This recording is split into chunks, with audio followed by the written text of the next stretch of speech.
Hello children and welcome to our new chapter, The Birth of United Nations. This is chapter number 11 of your book. Do you know what is UN? If I have to explain you in a very simple terms, then imagine that you are fighting with your classmate. At that time, who will come to settle it? It is generally one of your teachers, right? So what she will do? She will come and tell you that why you should not fight. Well, UN is doing something like that on a global scale. It prevents war and spread the word of peace to the entire nation. Now, what do you understand about UN? The UN is an international organization of countries which was founded to promote world peace and cooperation. It was founded after the end of World War II. When I talk about wars, let's talk about the wars that have happened in the past. So, we have the World Wars. The First World War broke out in 1914 and it was a terrible war in which several nations of the world were involved.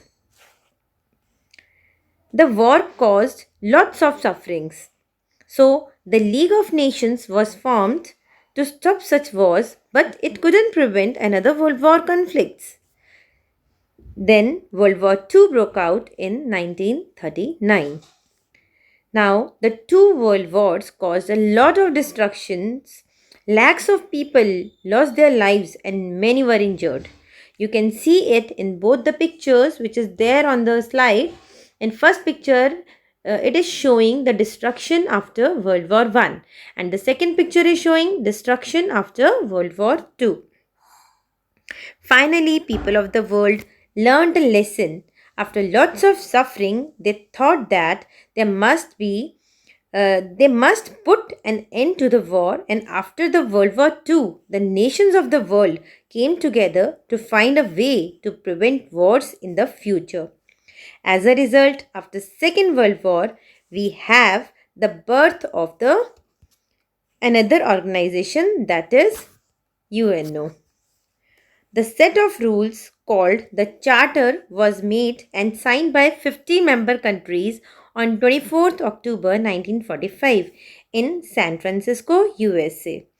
And this day is observed as the United Nations Day every year.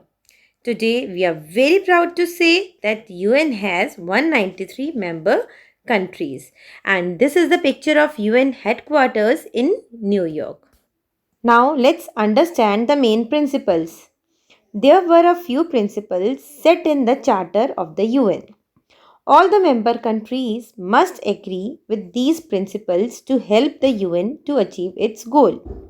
Everyone has to follow these principles.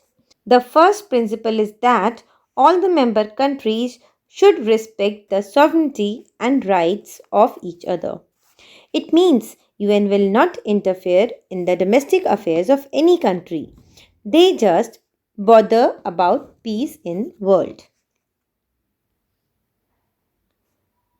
The second principle is that threats and use of force should be avoided. Third principle is only peaceful means should be used to settle disagreements. Disagreements means disputes. If there was any disagreement, then they should use only peaceful method. Means they'll talk and discuss about their problems rather than starting the war. The fourth principle is they must support and cooperate with the UN in all its activities.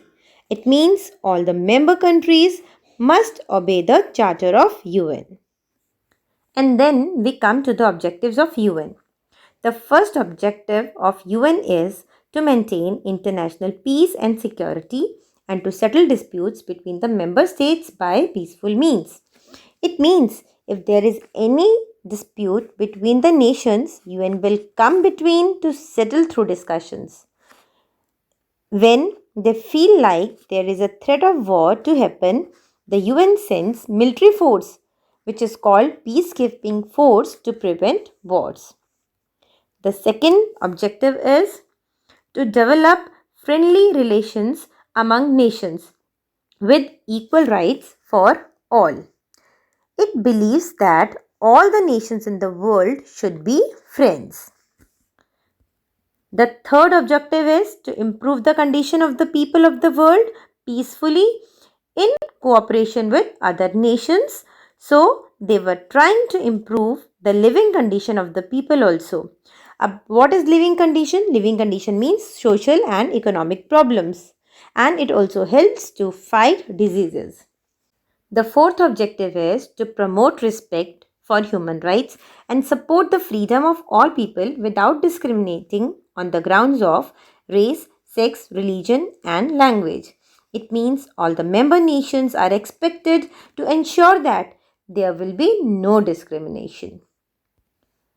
Fifth objective is to provide a meeting place where all members can work together to achieve these common goals.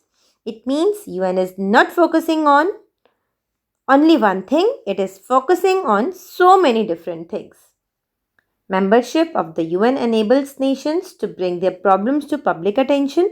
An important achievement of the UN was the adoption of the Charter of Economic Rights in 1974.